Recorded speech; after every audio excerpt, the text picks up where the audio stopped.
Hello, everyone. Welcome to the Cupertino Library Foundation's speaker series. Today, we'll be handling the topic of memory care, and I'm turning you over to Dana Graefe, who is the manager for this program. Dana. Hi, good afternoon, everyone. Let me share my screen here. Okay, can everyone see? Let's make sure I can see my own presentation. We can see it. Okay, great. So,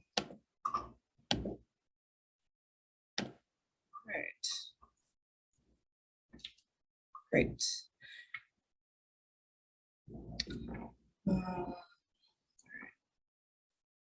Sorry, Henry, just a moment. I'm having trouble seeing my notes.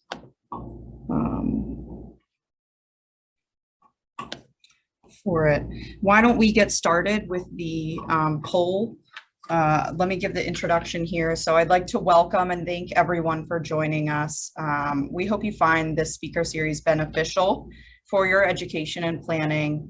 Cupertino Library Foundation takes a lot of interest in the local community. They've noticed many community needs, and they've identified various speaker series and delivered that information through various channels and programming. So they came to realize that a discussion around memory care and all of its various facets was needed for the local community.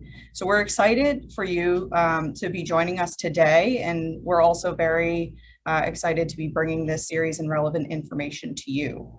We'd like to take a moment to thank our sponsors, the Forum Health Fund, the Forum at Rancho San Antonio, Ray Dolby Brain Health Center, Cupertino Library Foundation, and the City of Cupertino for their support of this series. Want me to do the poll now?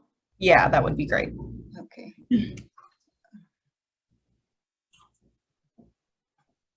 If everybody could take a moment to respond to this poll, it's greatly appreciated. Dana, we're seeing your My notes. Well, it's not in the notes, and Okay. I suppose you might want to share the presentation mode. Okay.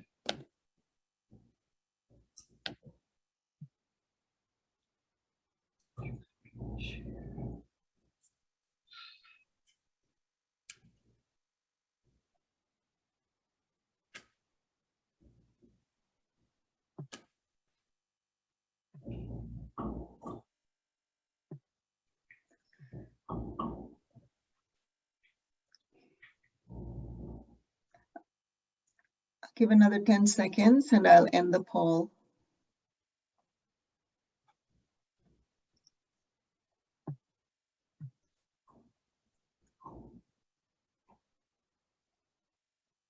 Well, thank everyone for entering the poll results. This is very helpful to us.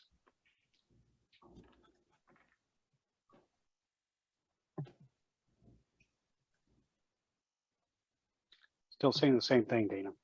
Okay. You can just Yeah, if you go into presentation mode, your notes will show up in a different screen. But yeah, in the Zoom thing, I've had this problem as well. So Yeah, I'm not sure for whatever reason. oh, there it is. Yeah, you can do a side-by-side, side-by-side mode or something like that. That mode would allow you to keep the notes. Yeah, you just had it at one point where it had the full screen. Yeah, but the thing is, but I didn't have my notes. Ah. Yeah, she's not able to see her notes. That's okay. I think you can go ahead and Go ahead and just minimize the side window and the toolbar, and then we'll be fine.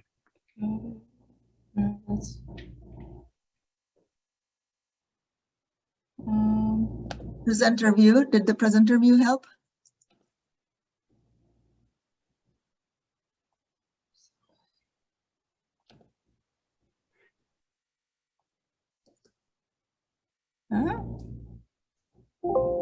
Okay.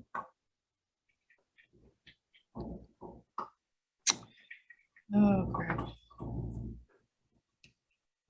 Yeah, just go in this mode. Turn off the toolbar up at the top and the one on the preview slides and then you'll be fine. If you go to Yeah, the but when far I hit, right, I'm sorry. if you go to the far right of the toolbar, all the way to the other side, there's that Mhm. little up arrow. Keep going, two more, all the way Right. to the right. Yeah, click that guy. Okay, and now take your preview slides and just move them. You can make it smaller by grabbing that and pulling it over. Yeah, there you go. Let's do that. Okay. Okay. Yeah, I guess that'll have to work. Because I'm not able to put the slideshow up and have my notes to the side, but hidden from everyone else. Yeah, that's good. Unless you have two screens, I think that's going to be a little difficult. Okay. Yeah. Let's just go ahead and proceed as it is. Okay. Okay. All right. So can everyone, let's see. Let me see if I can make this a little smaller. Okay. All right. So we'll get started here then. Sorry, I can't get the view a little bit better. So welcome to our memory care speaker series. Today we will have two talks. First, I will present. Following me, we have Dr. Armand Mugamian giving his talk. Additionally, we have the Alzheimer's Association giving a talk on July 25th at 2 p.m. via Zoom. And we'll also have a panelist series on August 8th. The Alzheimer's Association will talk about the 10 warning signs of dementia. And our panel series will be local community members. They'll be discussing their connection to dementia memory care, their experience with the disease, and how it affected family and friends. They'll also have an opportunity to talk about how did they manage through the diagnosis.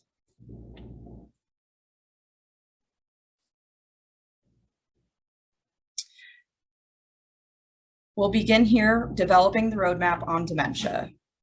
Good afternoon, everyone. I'm Dana Graefe. I'm the Director of Resident Services and RCFE Administrator at the Forum at Rancho San Antonio. I moved here last year just before the pandemic began. I'm originally from the East Coast, having grown up in Virginia and Connecticut. While studying for my undergraduate degree at the University of Connecticut, I had a job at the physical therapy clinic on campus. One of my roles there was to assist with the Parkinson's class that was held every Friday. In this class, I worked individually with one man in particular, but the whole point of it was to do exercise movements that slowed the progression of the disease. At that same time, I was also enrolled in a critical issues and aging class. During this time, I realized my passion for serving seniors. I then went on to study gerontology at the University of North Carolina at Greensboro for my master's, concentrating in aging and business. My work in my master's program led me to my career with Life Care Services and thus my role at the Forum. I'm really happy to be here starting off our memory care speaker series with my presentation today. Through my talk, I wanted to kind of give a brief overview of the many topics that we'll be covering throughout the series. So today we're going to start with some facts.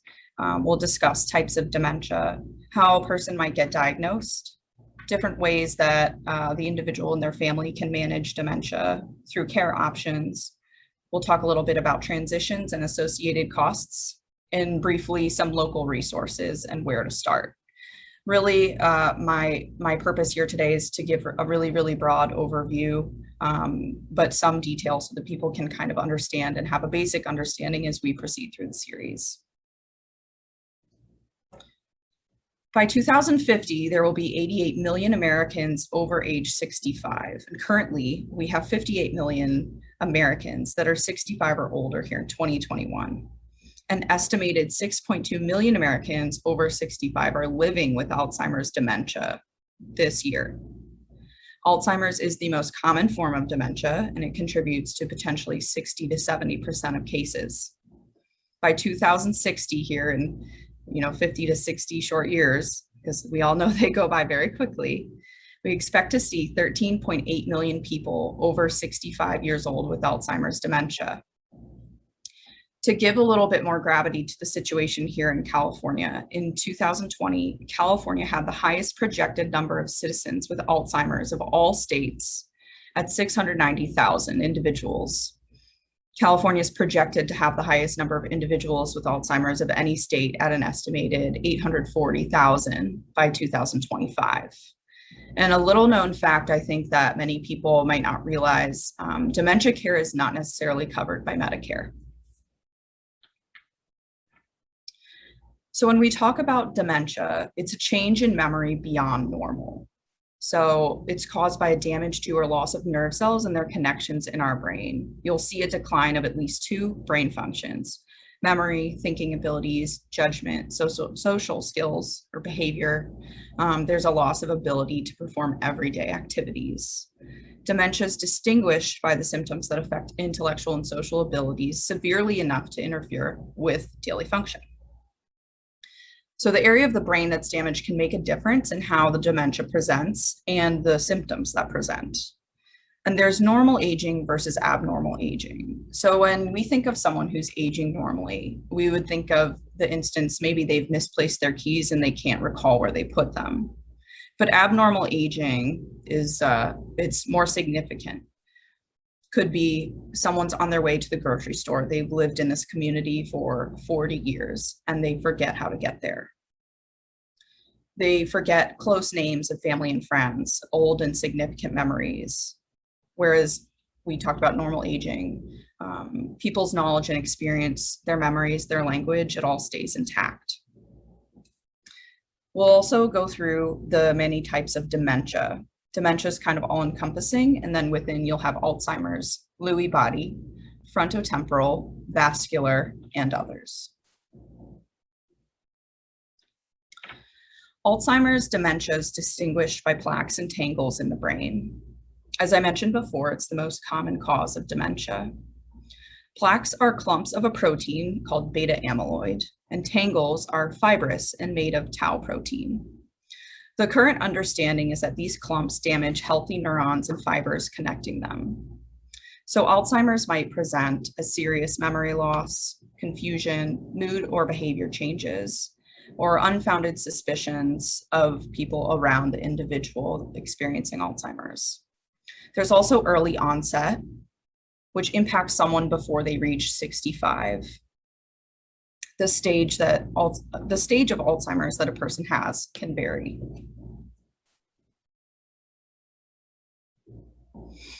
Lewy body dementia is distinguished by clumps of protein. So there are abnormal balloon-like clumps of protein within the brain.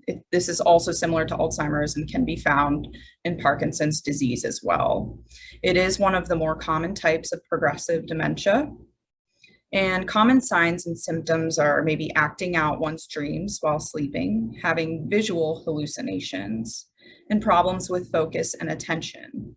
There could also be uncoordinated or slow movement, tremors, and rigidity, like Parkinsonism.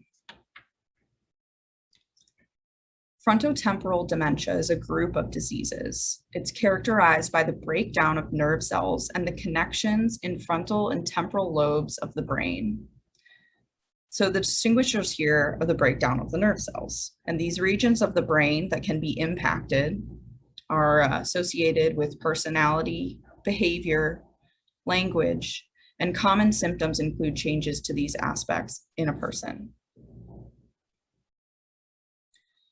In vascular dementia, the brain blood vessels are impacted. So you could see a change in the supply of blood to one's brain, and this can also cause strokes. Additionally, the fibers of white matter in your brain can be impacted. Some of the most common signs are difficulties with problem solving, slowed thinking, loss of focus, and organization. These symptoms become more noticeable as memory loss progresses. There are other dementia and disorders that can present with similar symptoms. Mixed dementia is we've found through research that this is apparent in individuals after they pass. There's an autopsy and their brain is studied. So people over 80 who had dementia actually showed a combination of some of the distinguishers that we've talked about. There's more research that needs to be done to understand mixed dementia. Parkinson's disease, you really see tremors and gait issues in a person. Eventually, as the disease progresses in later stages, we'll see dementia in the individual.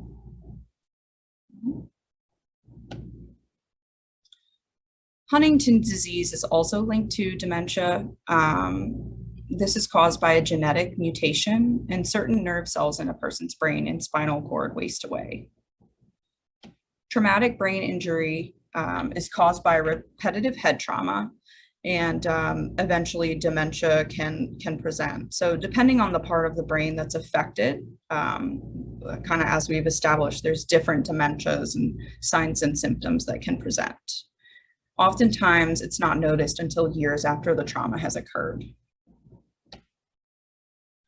Creutzfeldt-Jakob disease is also linked to dementia. It's a very rare brain disorder, and it is due to infectious proteins called prions.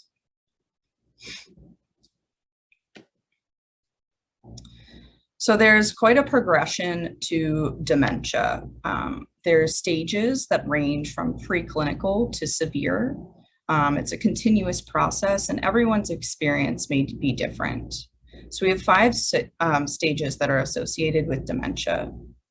There's preclinical, mild cognitive impairment, mild dementia, moderate dementia, and severe dementia.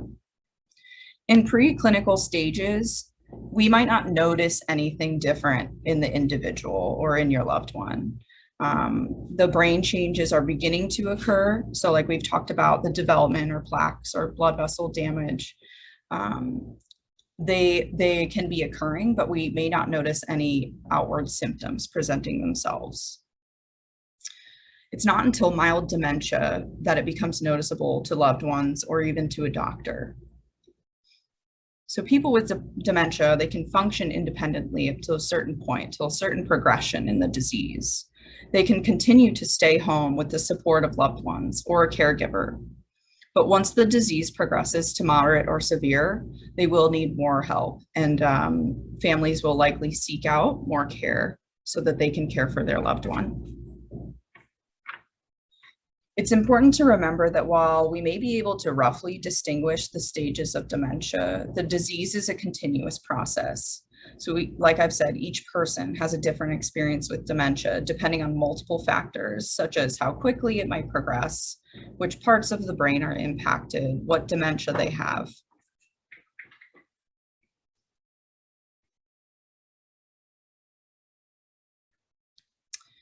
I wanted to take a moment to talk a little bit about some reversible conditions that have dementia-like symptoms. So, you know, as our loved ones are aging, or you know, your friends are aging, or you're seeing, you know, people in your local community aging, it's not always dementia. So some of these conditions can present and they are reversible. So it's really important to work with your doctor. Some infections can have fever, and they can come with a fever, and your body's attempt to fight off that infection can present dementia-like symptoms. There's also some metabolic problems that a person may experience. So thyroid issues, low blood sugar, too high or low sodium or calcium, a B12 malabsorption, all of these things can present dementia-like symptoms. Some nutritional deficiencies like dehydration or not enough B1, B6, or B12 vitamins can also present dementia-like symptoms. Medications too, we know, we always hear the commercials, try this medication, and then they list the slew of side effects that come with it. So oftentimes medications, as we're aging, we might need to engage more medications to care for ourselves, for our loved ones. And some medications or reactions to medications and then interactions of medications together can cause dementia-like symptoms. Also a hematoma, bleeding between the surface of the brain and the covering of the brain, that can present dementia-like symptoms. Hydrocephalus, that's enlarged ventricles in the brain, could show signs and symptoms that are similar to dementia. So we really encourage people to work with your doctor if you're concerned you're seeing some changes in your loved one. One thing that I also want to mention that I didn't provide on this slide is a UTI. Sometimes an individual can come down with a UTI, and it's more acute, so it happens very suddenly, but there can be some dementia-like symptoms there as well.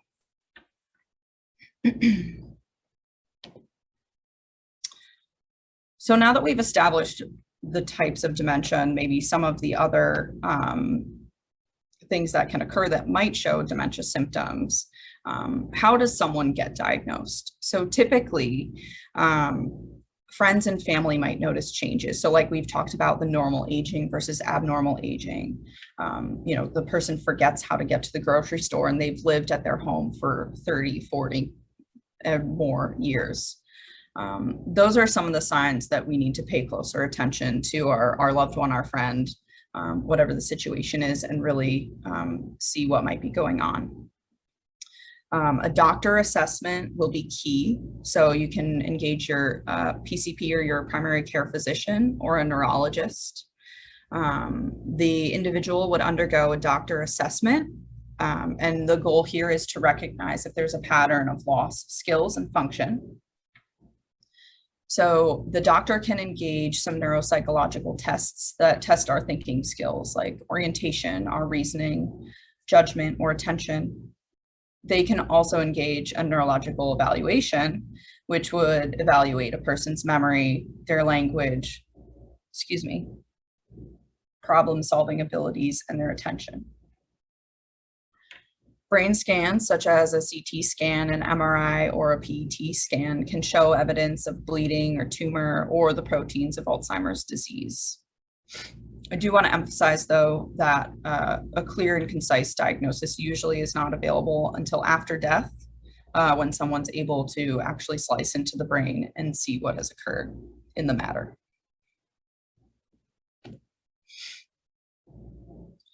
So based on what we've discussed so far, how does someone, if they've gotten a diagnosis, if they're seeing the signs and symptoms, how do we manage dementia? We're going to cover this in the next section. So my loved one has a diagnosis. Now what? What are the treatments that are available? There are multiple avenues in seeking care. Is it manageable at home? Is it manageable through a day program?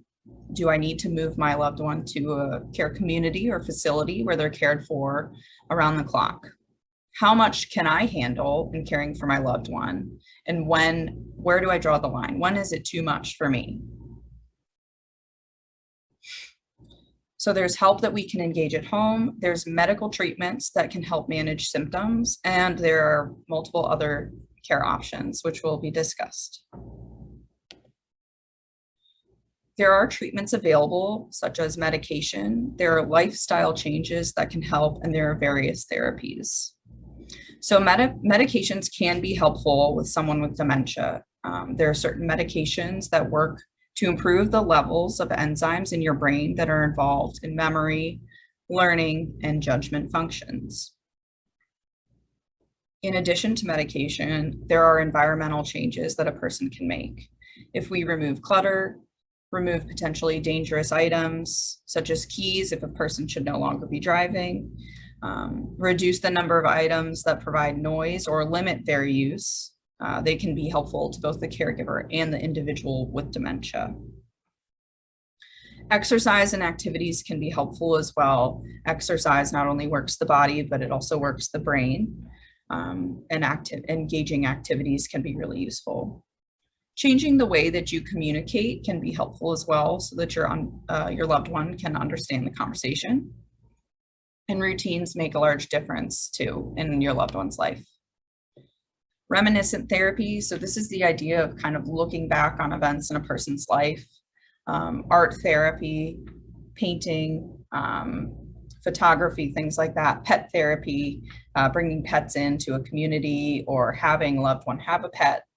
And music therapy, so playing your loved one's favorite music from when maybe they were a teen or earlier in their life. A lot of these therapies have been studied and shown to help a lot with someone with dementia.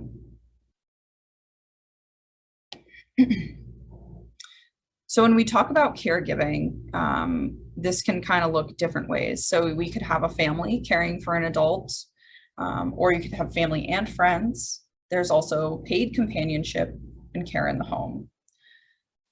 So early on, as a family caregiver, your loved one may still be independent. So your role looks more like supporting them, and you're still enjoying your time with them. And it feels still like the relationship that you've had with this person. As the disease progresses, you might be engaging more and more things to help care for the individual. You may be setting up more cues in your home. You may be providing some personal care, transportation if they should no longer be driving.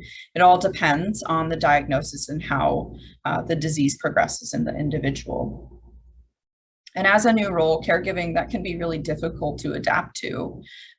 You know, you have a certain relationship, say it's your mother or your father, you have a certain relationship with them. And then all of a sudden you're starting to engage more and more of these different things. And you're no longer really, you know, their daughter, their son, or their friend.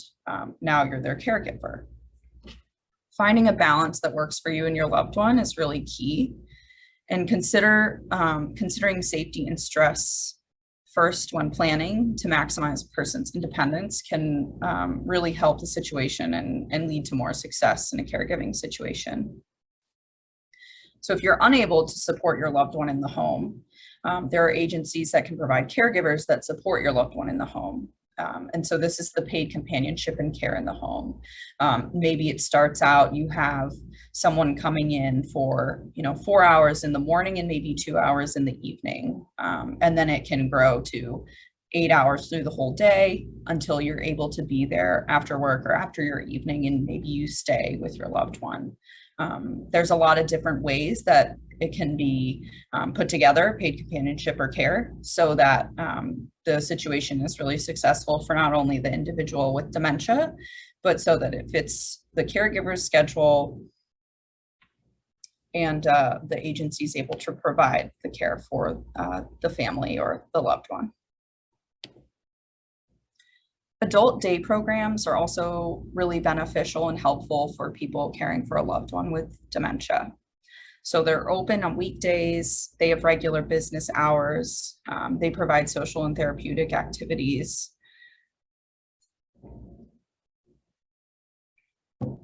Day programs or adult day services, they're professionally delivered. So you do have to go to their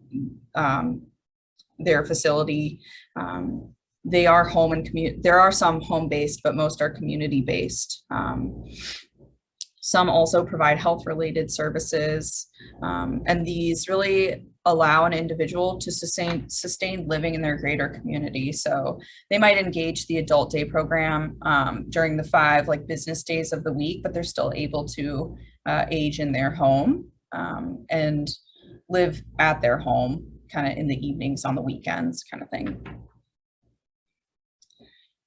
They're also really beneficial in that they allow family or caregivers to go about their daily activities while their loved one is being engaged in the programs at the adult day. So they're getting engaged, they're having social activities, therapeutic activities. So kind of like I've talked about, maybe art therapy, pet therapy, reminiscent therapy. An adult day program would engage some of these activities. They could also provide exercise and mental stimulation. And often, because it's the full day, regular business hours, meals and snacks will be provided. So you'll often see a lunch and snack included. And some day programs offer transportation as well. So like I've said, this is a really great option for family caregivers and their loved ones who, still would like to keep their family member or friend independent in the greater community, but need to continue holding their responsibilities as well. Dana, Sure. before you go on that, I just want to remind people that in Cupertino, the Live Oak Adult Day Care is available at, it's in front of St. Jude's Church on McClellan. Thanks, Henry. So another option for individuals is a memory care community. So this would look like a permanent full-time living option where there's trained staff and a structured environment 24/7. So one way they might be standalone, but another way is through a life plan community or a continuing care retirement community that has a memory care center or memory care part of their assisted living. So this can look a couple of ways. Some communities like this allow private pay. So you might not be a resident from, when you move in independent living. You would be private pay, or maybe they're standalone and you would just, move there and you would pay the fees associated when you need to engage that care. Typically in these types of situations, these living environments, there's a higher staffing model than an adult day program. So there would be nurses, there's CNAs, you'd have activity staff, there'd be housekeeping. It's every aspect of the person's life being managed through the staff at the memory care facility. It really provides a safe, structured environment for those with dementia. And kind of like I've said, so their days are filled with activities, engaging a lot of the therapies that we've talked about. Meals are provided in medical care to meet them at their stage of dementia. And I kind of mentioned that we have trained staff and a higher staffing model maybe than an adult day program. Staff in these situations typically are trained specifically not only in the personal and activity care that's provided, but they're also trained in handling the unique issues that dementia presents. And I would like to mention that the forum is opening a new memory care building. And so we're utilizing staff, technology, and life care services, signature programming, heartfelt connections to provide stimulation and engagement for each resident with an individualized care plan. Respite care is another option in the broad category of care for an individual with dementia. So this is specifically for the caregiver. It's not actually for the individual with dementia. Support groups can also help and function in terms of respite care, and developing a strong support system ties in with this as well. So it's really important to recognize the need for respite care when we're talking about care options, because if you're living in the greater community and you're providing care for your loved one who's also still residing in the greater community, if you're starting to get burnt out, if you're getting too stressed, if it's becoming too much to handle, I mean, if you're unable to take care of yourself, then you're not at 100%. And then you can't give 100% to your loved one or your friend or whatever the situation is in your caregiving relationship. So respite care really addresses that issue. It can be short-term relief for primary caregivers, and it can be based in the home. Adult day can provide a form of respite care. And then there are options through care facilities like an assisted living. Support groups can be really helpful, knowing you're not alone in your journey and that other people are going through a similar situation. It can help you bounce ideas off of each other and share experiences. And this support groups can be through faith, through family, through friends. It really can be kind of whatever you need it to be. And kind of like I've said before, it's really imperative that you care for yourself. So the more you're feeling overwhelmed and stressed, the more difficult it is for you to care for your loved one. So it's important to delegate help. So now that we've discussed these options, everybody always asks, well, how much is this going to cost me or my loved one? And these all, while they may look standalone, they can be engaged in different pieces so that you can kind of create the care that you need to for your loved one. So an adult day program, the average cost roughly is $70 a day, but it depends on various things, how much care, how much does the adult day need to engage your loved one, and then geographically where you're located and how much that adult day can provide.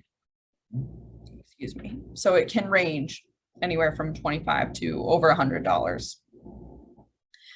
Aids in the home, we're getting a little bit more expensive here. It's an hourly rate. So the median cost in the United States in 2020 was $24 an hour. I mentioned previously that this can kind of look a lot of different ways. Maybe in the beginning, you just need some help in the morning or in the evening. Maybe you have to go to work. Your loved one can still live at home, but you need a little bit of support and some supervision for your loved one. So it can be maybe 4 hours at some point in the day. And this can grow. So if you work with that team or the agency that's providing aids, they can help you develop this into exactly what you need. The California median cost was $29 per hour. I think as we all experience, the Bay Area is more expensive than a lot of other places. And the monthly median cost was around $4,481. So if you end up engaging 24/7 care for your loved one to reside in their home, so essentially you're providing the support and supervision for your loved one to continue to stay at their home in the greater community, that coverage can get up to $17,280 in a month. A memory care community. So this ranges depending on the level of care. A lot of times you'll see it might be an assisted living with a memory care component. It could be a memory care standalone, but they'll have levels to determine the staff that's needed to care for the individual. And it can range anywhere from $5,000 to $15,000 a month.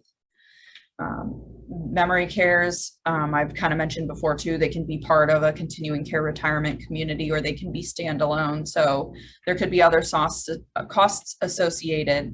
If they've bought into a retirement community, obviously they've bought in, they've probably lived there in independent living and in other situations before they've had to engage the memory care. So you could think of it as an all-encompassing cost.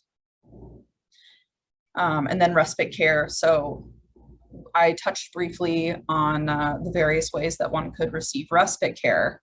And so facility-based respite, we're referring to respite care that would be you're able to have your loved one stay at an assisted living facility for so many nights. So they may not be a permanent resident there, but they're able to go there, say, for a weekend or for a whole week. That can range anywhere from $100 to $250 per day. And that will also vary depending on the level of care that's determined your loved one would need when they come for the respite care stay. I'd like to take an opportunity to talk a little bit about transitions. So, not everyone does have a dementia diagnosis as they age. Doesn't impact everyone, but when it does impact someone, it can be, it can be really life-changing. So it's important that you, if you can, prepare the loved one with a dementia diagnosis. If it's identified early enough in the progression of the disease, if the spouse is still present in the situation, preparing them, family and friends. And then what would a successful transition look like?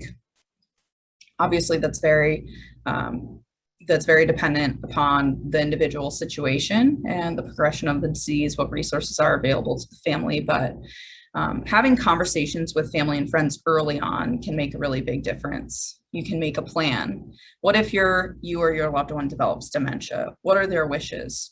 Do they want to live in their home? Would they want to move to a memory care community? Understanding a lot of those things can really ease the stress as people receive their diagnosis and then as the disease progresses. Another thing that I'd like to talk about is that while it's really difficult, it's really important to remember that as a loved one starts experiencing dementia, their reality is changing, and that's really scary for them.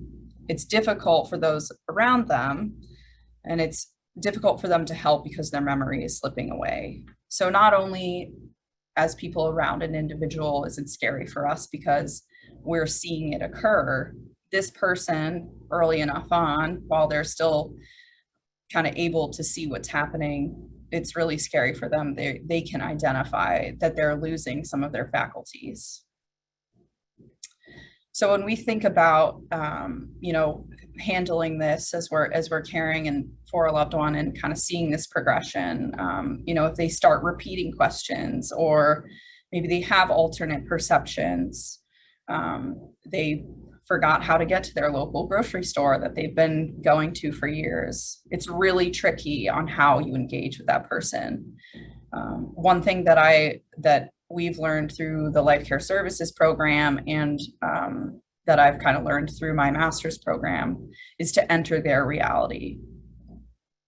So you don't say to the person, "You've already asked me that question," or "No, what you're seeing isn't there. I can't believe you forgot how to get to the grocery store." That can be really agitating to the individual. It can add to their frustration. And it can just make the situation even scarier. So also, if they're saying things that are hurtful to friends or family members, trying not to engage that, changing the subject. It can be hard to be objective and kind of disassociate these new aspects of a person as they're developing dementia, but reminding yourself and reminding those around them that it's not really them, it's the dementia that's making this difference, can be helpful as you're going through these transitions. So where would we begin? This would depend on the diagnosis, maybe on the severity and the progression of dementia. It can depend on your financial situation, your personal values. I've mentioned before, talking with your doctor, making sure that you're present with your care and engaging them is really helpful. Discuss with your loved ones to talk about your wishes regarding care. And then considering culture too, family values, personal values, those can make a difference in what a person would like to engage as they might progress with a dementia diagnosis. Having these discussions with your family and support system early on, and definitely thinking about the individual's safety and well-being, and then considering the resources that will be most helpful to them in meeting their current needs while also planning for future needs. So I did a little bit of research on my end. Like I said, I'm not from the area. So kind of like you all, I'm also learning about kind of all the wealth of resources that are available to us here in California. Your local Alzheimer's Association can be really helpful in locating a doctor that can assess a loved one for a potential dementia diagnosis. And they can also help in offering some other services. But in Cupertino, some care options include the Forum at Rancho San Antonio, Sunnyview, like Henry mentioned a little bit ago, Live Oak Adult Day. Avenidas is a great resource as well. In Sunnyvale, there's Atria of Sunnyvale, there's Belmont Village, there's Daybreak Sunnyvale. In Santa Clara, we have Atria Willow Glen, Brookdale, Belmont Village. There's also a Daybreak San Jose. And these don't even begin to cover all of the resources that are available, but just to name a few. There's so many other services in communities than what I've listed. And like I mentioned, engage your doctor, engage your local Alzheimer's Association to seek out the resources that you need. Online, The Place for Mom also has a wealth of resources on their website, and they have search engines available as well to search for services. So thank you for joining me today. Now I'll move on to the question and answer portion if anyone has any questions. Thank you, Dana. So we've got some various questions that have come in. Okay. Actually, one of them was on, someone noted that sometimes hearing loss can be mistaken as onset of dementia. Do you want to make a comment about that? Yeah, so I'll mention a couple of things. I really encourage anyone, if you're experiencing hearing loss, to go get the resources you need to get hearing aids. There is quite a stigma around, as you're aging and getting hearing aids. But if you don't get hearing aids, actually, you're starting to you'll lose some of the connections within your brain with communication in terms of being able to hear and then respond. So the earlier that you're able to engage the use of hearing aids or a hearing device, the better off you'll be. You'll save those connections within your brain. So don't let their size or the look or anything stop you. I mean, it's such a normal process of aging, that making sure that you engage the use of hearing aids can make a big difference. I think that, our next speaker, Dr. Magomian, is going to be talking also about the importance of socialization.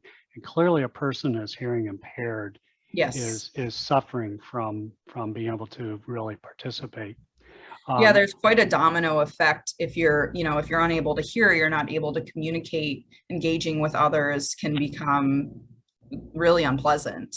And so making sure that you support yourself, and just kind of, I might sound a little funny, but owning the aging process, I think, can make a big difference. I know, society sometimes is often not very accepting of the aging process here in the United States. But if we can kind of get the information out there, kind of like we're doing today, maybe we can try and change some of those stigmas.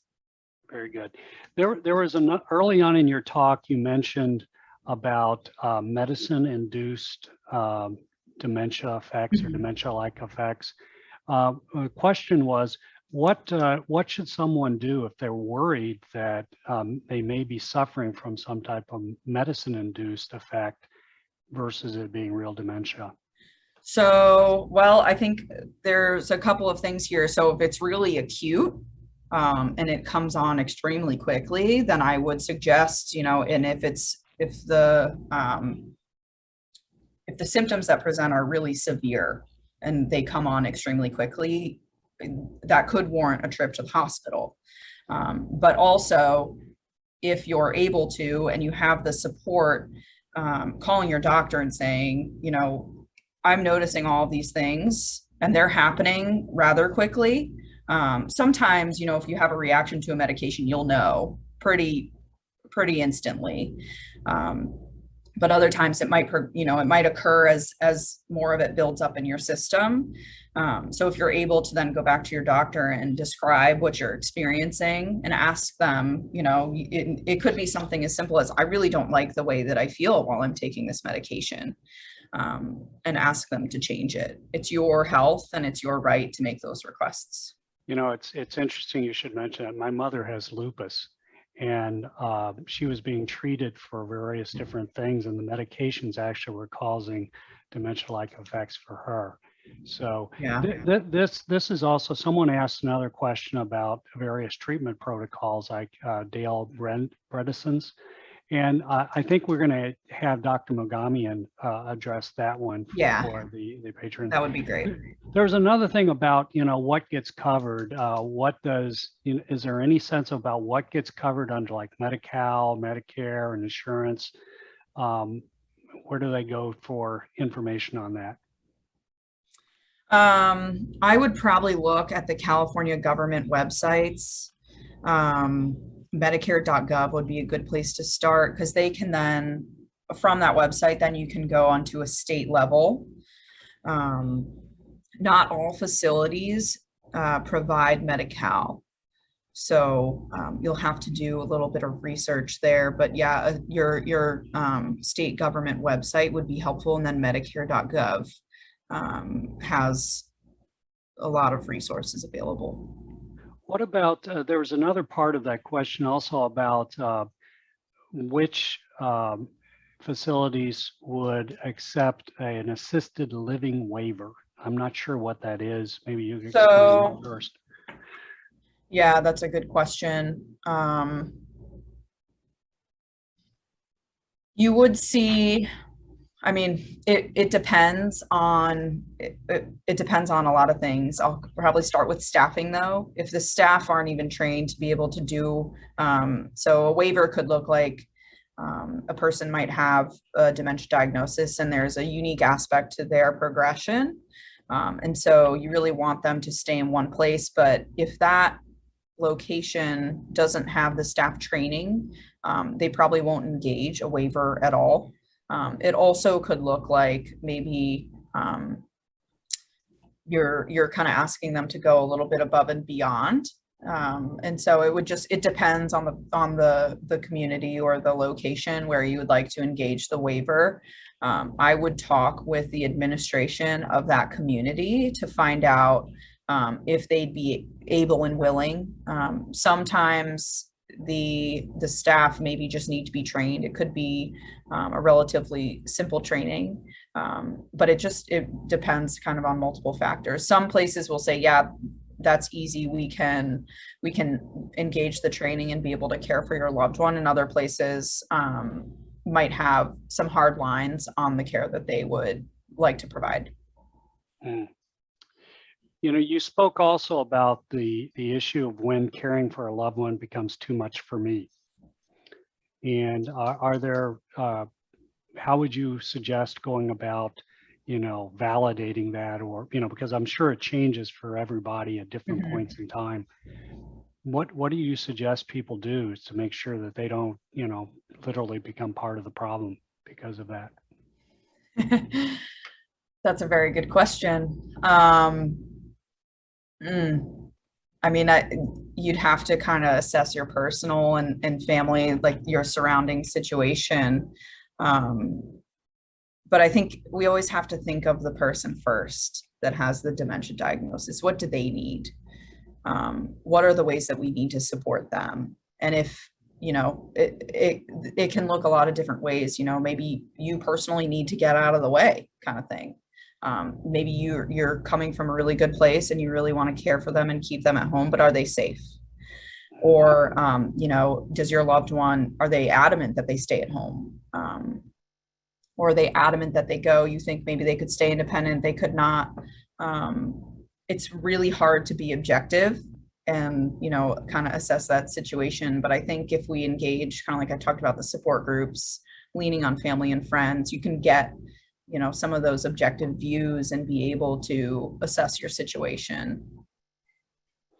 You know, I think you mentioned also in your talk that these are difficult conversations to have within the family. Yeah. And yet it seems like with many things, these are the things you kind of need to talk about early before it gets to be a problem. I mean, although I doubt if this is what you want to be doing around the Christmas day, you know, dinner table or at your birthday party. Right. But, you know, I think it's important. Are there coaches or other groups that people can turn to?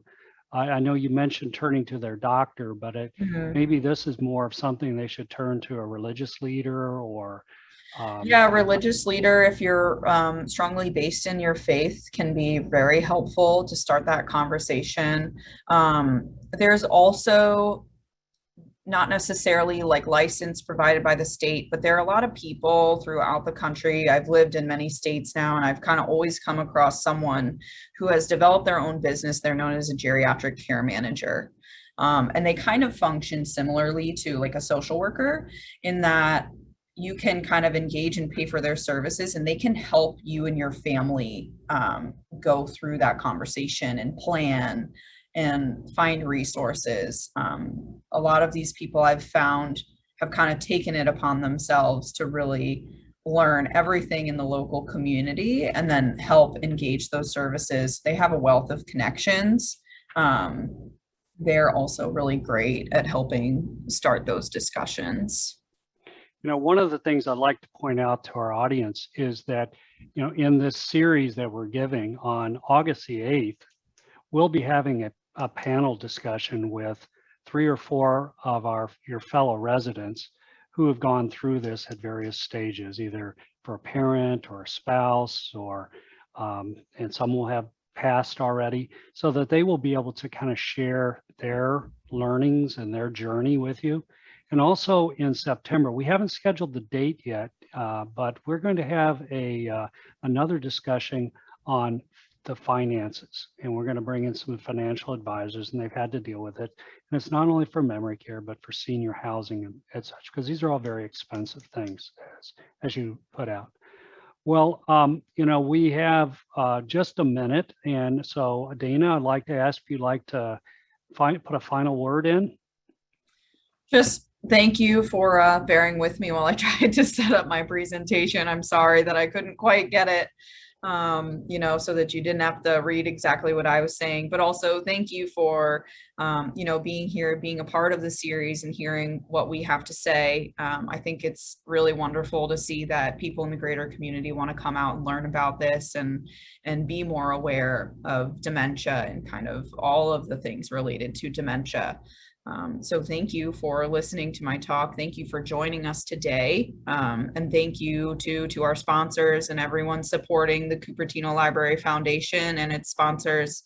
A lot of this stuff isn't possible if we don't all connect and share. So I hope that my talk was beneficial and educational, and I'm happy to answer any questions further on. I don't think I provided my contact information, but I believe it should be on the Cupertino Library Foundation website with my talk.